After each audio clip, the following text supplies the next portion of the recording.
Ladies and gentlemen, boys and girls, children of all ages, this is it, part three. David JP Phillips, public speaking, communication, public speaking breakdown with me, Ivan. That was a little bit of my MC voice. By the way, I know that some of you commented and said you wanted a video about how to be a good host, MC at weddings or events if you want to rock the crowd. I am going to make that video for you, okay? I'm going to make a few videos on it.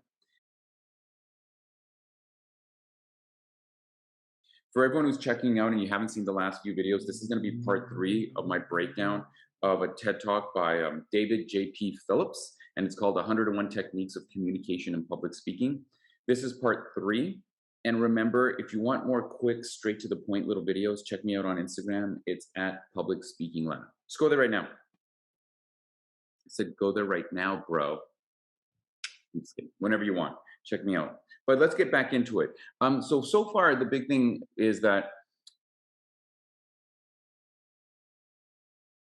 Mr. Phillips is correct in many of the things he says. He's done a very good job in terms of his ideology. The two traps, one, he's essentially trying to talk to you and make you into a motivational speaker, and that doesn't apply to our day-to-day. And the second thing, a lot of his things are ideas without very many tactics. A lot of everything he's done so far is showing you what not to do with very little emphasis on what you should be doing instead. It's very easy to demonstrate the traps, and everyone does that, but it's very difficult to demonstrate the solutions or the alternatives. And that's what we've been kind of lacking in this TED Talk. But hopefully it'll get better. Also, to his credit, maybe this is the thing he teaches you when he takes his courses, because this is a TED Talk, right? I think if you spend so much time illustrating all the traps, you should be spending some time demonstrating that you know how to do those solutions beyond just you speaking. Because we have to remember, most of the people who teach public speaking, all they do is teach public speaking. They don't actually do it. Can you drop them into an experiential marketing company and pitch an idea? You know what I mean?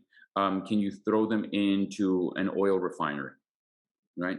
And talk about some new training protocols or a new drill bit attachment seminar. Do these things apply? Some of what he's saying does apply in terms of what we should do, but there's no tactics. Pause. Yeah, no shit. Have good body language, as opposed to what I thought I was. You know what I mean? But with all that being said, let's go into part three. A couple of tips on voice. And the first one I'm going to give you is about... If he's going to talk about how to moderate and modulate your voice and that kind of stuff, it's not that he's wrong. And I hope I'm wrong here, guys. I really am. It's not that he's wrong. It's that it is impossible to do, because it's impossible to be thinking about what you're saying, but also thinking about modulating your voice at the same time. So what ends up happening is people think about it too much, and then they forget what they're saying. And because they're thinking about it, they sound so weird. You can always tell when someone's putting on their speaker voice. Or they think oh my gosh, I haven't been modulating my voice. Dun, dun, dun, dun, and it throws them. But hopefully I'm wrong, and he's not going to be another one of these trainers that falls into the same trope. Pace. So listen to this. Ladies and gentlemen, what I'm going to take you through now is incredibly important now and for the rest of your future life. We'll go through the cortex, we'll go through the limbic and the reptilian system. We'll go through a psychologically advanced profile where we'll take you through the entire steps of the structure. We'll then look at how that relates to Aristotle, ethos, logos, and pathos, and I'll carry on in this pace. Yeah, he's going to be doing the same thing. It's not, listen, some people talk quickly, and that's fine. It's not about trying to talk slow and modulating your voice. I mean, that's a great goal to have when you can get comfortable speaking. It's about pausing every 5 to 6 sentences, or roughly every 15 seconds, to make information move from short-term to long-term memory. Whether or not you do that quickly or you speak slowly is up to you. Compare that to this. It's just so forced, right? Ladies and gentlemen, I'm now going to take you through something that is entirely and utterly boring. Something that you will have no use of in your entire life. And every second spent listening to me, he's being entertaining, and on, will be a waste of time. Yeah. And now look at your faces. You're like, whoa, that last bit. I want more of that. That was super interesting. The useless stuff. Yeah, I don't. Sort of, if I try to talk to you like this, you would slowly lose your mind because it's going way too slow. Right? I don't, is that just me? Is that just me? Like, again, he's exaggerating because he's trying to entertain the crowd, and maybe in his classes it's different.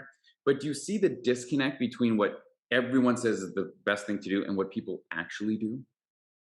If you watch a stand up comic speaking to you like this, what would you think? Right? Watch any stand up comic and they just talk normally. Like, that's not talking normally. Silly. I don't want the brain so much. I want the second bit. Why? Really? Because your brains, they react to when a person has a low pace. You think that what I'm saying is more important than Bullshit. when I have a high pace. Bullshit. That Baloney. Hogwash. Talking slowly doesn't necessarily indicate importance. I don't know where that came from. I've never seen a study that proves it. I've never seen any kind of research that proves it. And if he was right, then people would remember lectures instead of remembering stand-up comedy bits. No, that triggered me, dude. That totally got me. Did that get you? Because that got me. That illustrates that I don't really want to be there. There are exceptions to this rule, but that is the basics. So keep a calm pace. See, this is an example of the keep a calm pace. There, keep a calm pace. Oh, okay, now I've learned. I now have to keep a calm pace. How? Because 9 out of 10 times when we're speaking, we think we're keeping a calm pace. Mr. Phillips, keep a calm pace. This is like this 40 years ago, it's the same thing. All these people that teach you these ideas without tactics. I'm all triggered now. I'm all triggered now. And again, it's not that you're wrong, sir. It's that there's such a generic idea that has very little to do with the day-to-day of speaking, especially when you're just doing a quick scrum huddle. If you guys ever do scrum in your organizations, when you're doing these scrum huddles, it's important to be clear and it's important to have pausing. But when it's a 5-minute scrum huddle and everyone gets 1 minute and you speak like this for more than 30 seconds, it's infuriating and will drive everyone crazy. Oh wait, empathy. Am I more empathetic now, guys? Do I look? We got to change the world, gang. Hey, listen, sir, I need your help, dude. We got to change the world. We really do. We got to bring the skills of effective communication into a realm of physical practice that we can all use in our day-to-day. You know? Hashtag getting boring. Don't worry, we're not over, but you know what I'm saying. My next tip goes on top. You haven't given any tips, by the way. He's given very general ideas, but no physical tips. You know what I'm saying? This is the disconnect. Sorry. Pauses. Pauses. Is the pause important? Absolutely. He's had great ones. To your credit, sir, you've had some great pauses. 1 to 2 seconds, just like I was saying. Beautiful. Let me give you a classical rhetorical proverb. Now, without pauses, and it goes like this. Did you know that every single decision you've taken in your entire life and will take for the rest of your life is based on one thing and one thing only? If you give that to the people listening to you, that is the feeling. That is what will move them. Now I'll add pauses. And it sounds like this. It's based on one thing and one thing only. Pause. That's good. And that is an emotion. Sorry. The pause. Give that emotion was to the people listening. The pause is great. The point is silly. To you, they will take the decisions you want them to take. Yeah? Is there a difference? Absolutely. Yeah, but I agree with you 100%. Pausing is important. You know what? Some people are afraid of the pause. Everyone's afraid of pausing, dude. Whoa! No, Everyone is. It's two things. One, yes, everyone is afraid of pausing because when they're nervous, they feel like people will think they don't know what they're saying next. The second reason why people, it's not that they're afraid of pausing, is that they think they're pausing. We think we're pausing when in reality we're not. We pause for a fraction of a second instead of one or two, and no one notices it. But in our heads, it seems long.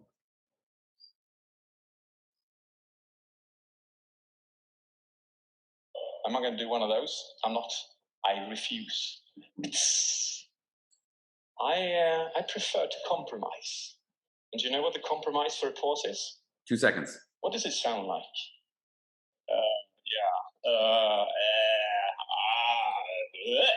It's like a scock of sheep when you listen to certain conferences.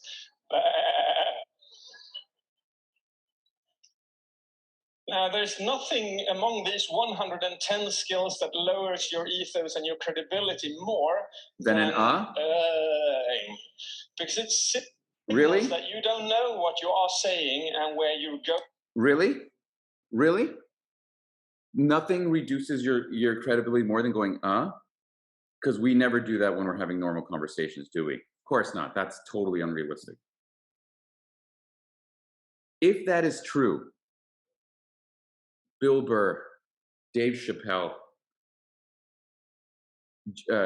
whatever the late night talk show, what's his name? I'm blanking on him now. Jimmy Fallon. Then they're all the most uncredible speakers there are. They constantly are saying ahs and and filler words. In normal conversations, aren't we always doing that? So again, it's not that you're wrong, because yeah, saying too many times is weird and it does make you look nervous or maybe you forgot what to say. But it's so disconnected from reality. There's more to the picture, my friend. There's more. I want to know what your research is, to be very honest with you, because I like a lot of the things that you're saying. I just find that the way you're executing on it in this talk seems to be not the full picture. Going in your talk. So let me give you a demonstration. Oh, now he's going to over-exaggerate us. Don't I sound silly when I do that instead of when I pause?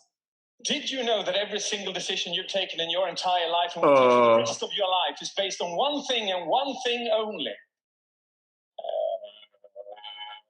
Yeah. And it's so like, I don't know about you, you could see that coming a mile away, right? It's a feeling.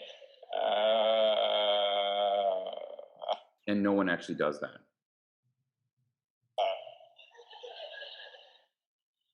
I think you prefer the one with silence. Yes, because no one's going to go, no one does that. What we would say is like, did you know one of the main things that we need to think about is the ability to, that's how most of us would do it, because we're taking a moment to think. Should we pause or could we pause? Yeah. Is it the end of the world when you have an once in a while? No. Now those were the 5 main skills I wanted to take you through. And notice he didn't give you any tactics for these skills. He says there's skills, but he didn't actually show you how to practice any of them. Have open body language, use pausing, have your gestures in line with what you're saying. These are just concepts. These are ideas. They're very little tactic. If you haven't used them before and you start using them as a public speaker, use what? They will make a difference to your speech. This is the disconnect, because when you only live in a world where you get up and you train people to be public speaking without trying to apply your own tactics in a variety of different situations. And I do. Here's the thing. This is why I'm so confident in saying these things to you, Mr. Phillips. You probably have a ton of clients, right? I have some clients, that I work with. One of them is a packaging company. I work with an oil and gas company. I work with an architectural company. I work with a chemical certification company. A couple of marketing companies. For every one of those, you know what I do to prepare? I take my little list of ideas, of concepts, of tactics.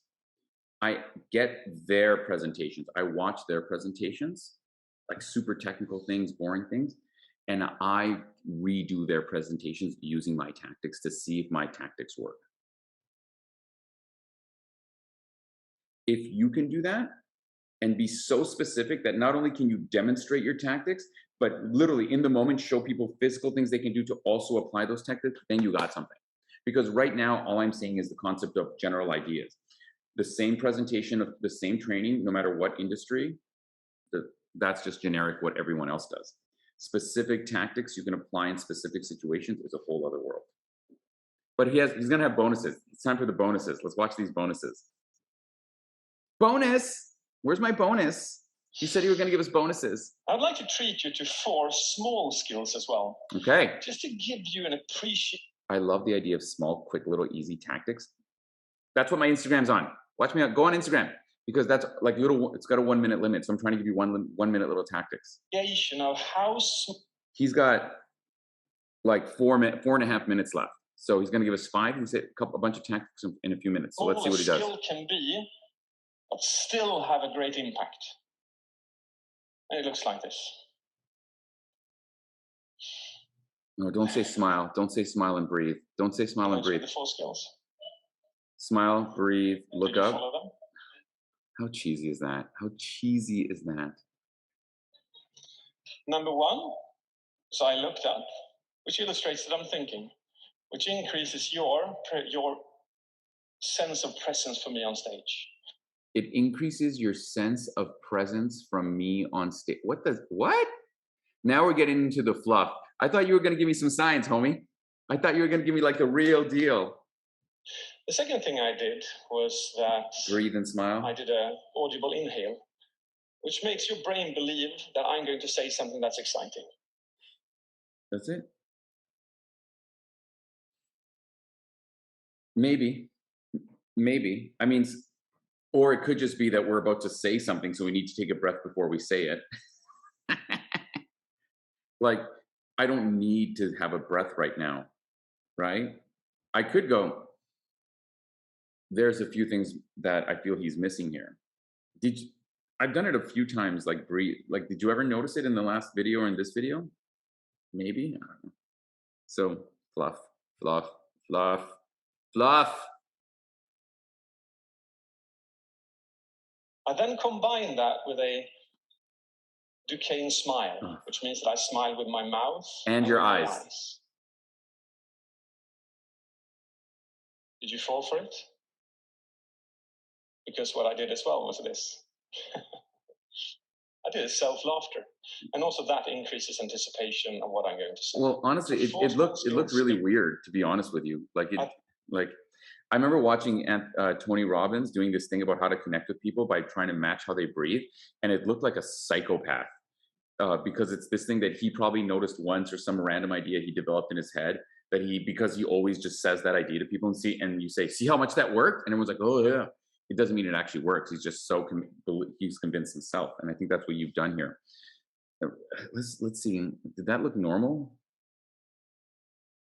Number 1. So, and it looks like this.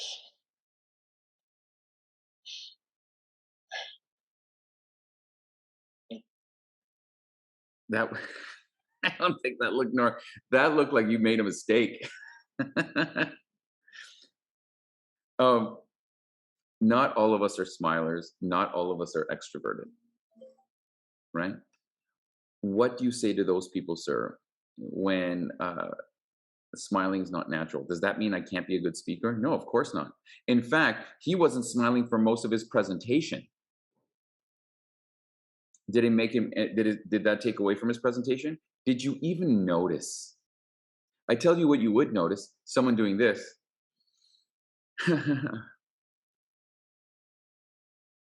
Dude, have you ever been met someone that's too friendly? Like, it freaks you out because that's not normal behavior. And he's telling you that that's a good thing, and it's not. It's not.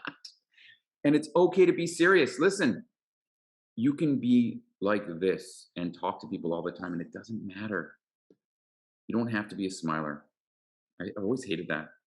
Smile, because that tells something to the audience. Maybe is the best you can do. The moral is it has no foundation in any kind of evidence or research I've ever seen. And with my eyes. Look how weird. Like he looks like fall for it. Because what I He gets in these sometimes when he does these pauses and he has that smile, he looks like I did as well, wasn't it? scary. Scares me a little bit. I did self-laughter. And also that increases anticipation of what I'm going to say. So 4 small skills executed in 5 seconds changes the state of your mind. No, it doesn't. I'd like to. No, it doesn't. If you did that and you were nervous, you'd finish doing that and you'd still be nervous. I guarantee it. I don't know where he got that from. Pick out one of those and just end off. In fact, if you were nervous and you're like, oh, did a smile look up, but that's just one more thing to think about. That's just one more like weird physical tactic to think about. And you're like, that's no better than saying like, visualize everyone in their underwear. It's silly.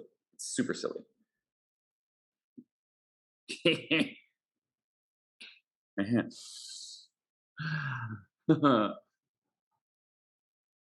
Maybe, I don't know. If someone did it naturally, maybe trying to force that, you'd have to be a good actor to do that. So I wouldn't recommend you trying to do that. With that. And that is the Duquesne smile. Duquesne smiles has in studies shown that you are more likely to be married, less likely to be divorced, you're happier, you're more content with life, and you actually are more relaxed in situations like Bullshit. this. Well, okay, that's not true.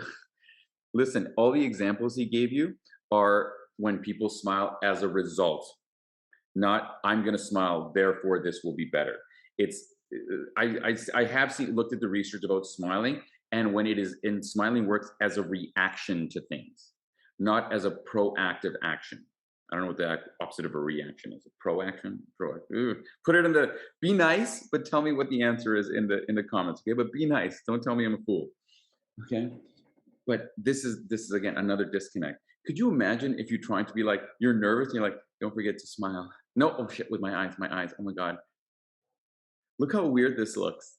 Look how weird that when you're listening and you react to something, then it's normal. I'm not going to do it because I can't. So it's not that you're wrong. It's that you only have a little piece of the picture and it doesn't apply to the day to day. Is that your tips, dude? I'm so disappointed I stayed till the end. I'll be honest. Aren't you? Weren't you expecting something like more like umphy, like what you might get on Instagram at Public Speaking Lab? So I asked myself, am I a Duquesne smiling person? What if you're not? To figure that out, I walked over to my computer and I logged in and I looked at. Everyone is when it is sincere, sir. Everyone smiles with their eyes when they're actually wanting to smile. People don't smile with their eyes when they're trying to force it. And if you try to force it while you're speaking, it will look weird. All my 60,000 Google photos, they're not all of me, but of family members and others. Yeah. I looked at mine and it seemed like my brain required short of a miracle to do a Duquesne smile. You know, where you smile with your entire face. I thought, that's not fair. And considering the psychological benefits, I better learn this. So I spent not 4, but 6 months learning how to do a Duquesne smile. And suddenly my brain was launching Duquesne smiles in just everyday happiness. It's beautiful. And I felt so what did you do? As a human being. Just practice smiling? I want to show you what it looks like. Every time I go on my summer holidays, I take a photo of myself. And these were the last years of those photos. This was 2014. There's no Duquesne smile. 2015, actually, definitely. Well, you looked happy. Smile. I mean, you looked 2016, happy. Okay. Still no Duquesne smile. 2017, no Duquesne smile. This year, Duquesne smile. Does it make a difference? Well, it does make a difference, yeah. But I mean, it's not like the other pictures were bad. It just looks like it's a different vibe, a different energy. You know what I mean? Like in 2017, you just look like you're chilling. 2014 looked like you were very content. I mean, your 2018 also looks great, but it's not that one is better than the other. And again, do we really need more people to tell us we should smile? Okay, I want you to imagine this. Everybody, I just wanted to let you all know that we are going to be letting go about 10% of the staff. And it's so terrible. And I'm really upset that we have to do it. But someone told me that whenever I'm speaking, the more I smile, the better I will feel and the better you will feel. If any of you have ever worked in a corporate environment and you met someone from HR who's just always super positive, they always look fake. Does that mean you can't smile? No, it means you need to be a smile is a reaction, not a proactive thing you do. Okay. And secondly, you don't need to smile all the time in order to look happy, content, or confident. All right. I'm gonna give him the benefit of the doubt and just this is another one of these things where there's probably many people in the audience that go like, "Oh, these other pictures are fine," but he's like, "You see how much better 2018 is?" And like, "Yeah, okay, yes, yes, it's better, yes." Friends? Is it better? No, it's just Absolutely. different. Brings joy to you, Does it? stability to me. Does it? Okay. Now we've come to the end of this talk, and I would like to end with A quote? something that relates to boxing. You know, Muhammad Ali and the likes, they have combinations for when Yeah. they're going to strike somebody. Knockout. Oh, yeah, okay. I actually say this too. So, because I always say like I teach tools, not rules. So the idea is, should you always do this one tactic all the time? No. Sometimes you use it, but sometimes you can use this other tactic. Does that mean you always have to go 1, 2? No. Sometimes you use this tactic, then this tactic. Sometimes you use this tactic. Sometimes you use this tactic. And it's the combinations of tactics that make it effective, not one on its own. And I think that's what he's going to say. And the same kind of combinations exist in public speaking as well. So what I'd like to show you is this combination. I'm going to start with the number 34, go to number 8, and then we'll carry on to 69 and 98 to 67 and 8. This is going to look so weird. I really think this is going to look weird. What is neutral position? Varied tempo, step forward, anaphore. I don't know what that means. Vertical movement. Volume decrease is gonna. This is so again. What he's about to show you, maybe it'll be awesome. I don't know, gang. Maybe it'll be awesome. But there's two things that I'm worried it's going to happen. Number one, he's going to show you how to be a motivational speaker, be all dramatic for no reason, which doesn't apply to it. And number two, it's probably going to look a little forced, but let's find out because he is comfortable. You can tell he's good at speaking. You can tell he's good at speaking. Can what he's about to show us be taught to individuals and apply to a boardroom meeting? Let's find out. Hopefully I'm wrong. I'd love to be wrong. I'd love to be wrong. We're going to do this together because I have no idea I've not seen this. I have no idea what to expect. Let's go. 22 and a 101 and 21. Are you ready for the combination? Let's go. Okay. I'm ready for the combination, homie. Ladies and gentlemen, I hope that you've had fun, that you have learned, but more than anything, I hope that you feel inspired to become a greater public That looks speaker. So weird. Because didn't that look forced? Can become good. Anybody can become great, and everybody can become outstanding. Because it all comes down to one. Where's your big smile, dude? Thing. Yeah. Yeah.